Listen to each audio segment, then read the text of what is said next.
রাত 2টা। হঠাৎ ফোনটা কেঁপে উঠল। ঘুম ঘুম চোখে রবি ফোনটা হাতে নিল। এই রাতে আবার কে মেসেজ দিল? ডোন্ট গো টুমোরো, আমার নিজের নম্বর থেকে। কি রে, এত টেনশনে দেখাচ্ছে কেন? দেখ, এইটা রাতে আমার নিজের নম্বর থেকে মেসেজ এসেছে। আরে, কেউ প্র্যাঙ্ক করছে, সিরিয়াস হওয়ার কিছু নেই। আবার একটা মেসেজ এলো, প্লিজ যেও না। দেখলি, কেউ ভয় দেখাচ্ছে তোকে। যাই হোক, আমি ইন্টারভিউ মিস করব না। রবি ইন্টারভিউ দিতে বেরিয়ে যায়। সব ঠিকই আছে।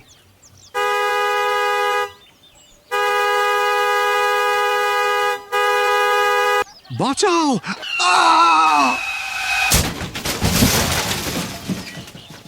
আবার সেই একই, রাত 2টা।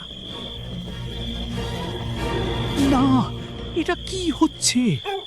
আবার সেই একই মেসেজ।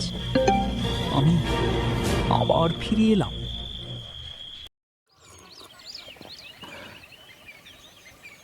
আকাশ, বিশ্বাস কর, আমি মারা গিয়েছিলাম। তুই ঠিক আছিস তো? এসব কি বলছিস? প্রতিবার আমি ওই ইন্টারভিউতে গেলে কিছু একটা হয়।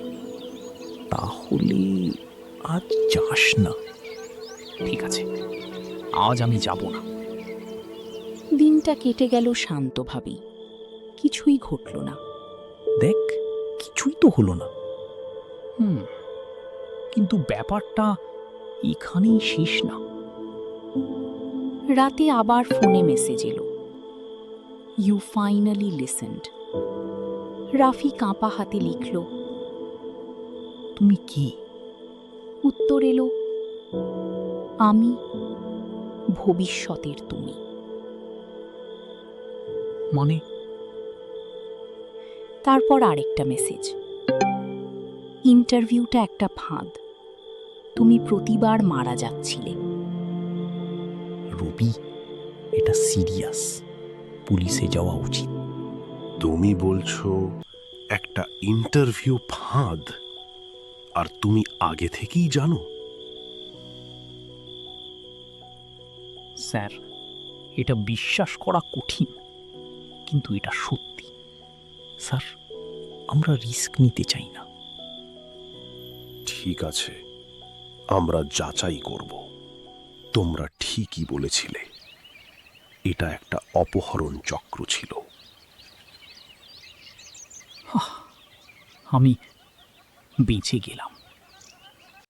কিন্তু কয়েকদিন পর আবার এক রাত ফোনটা কেঁপে উঠল।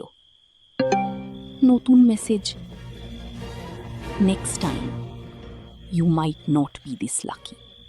মানে এখনো শেষ হয়নি। কি হয়েছে?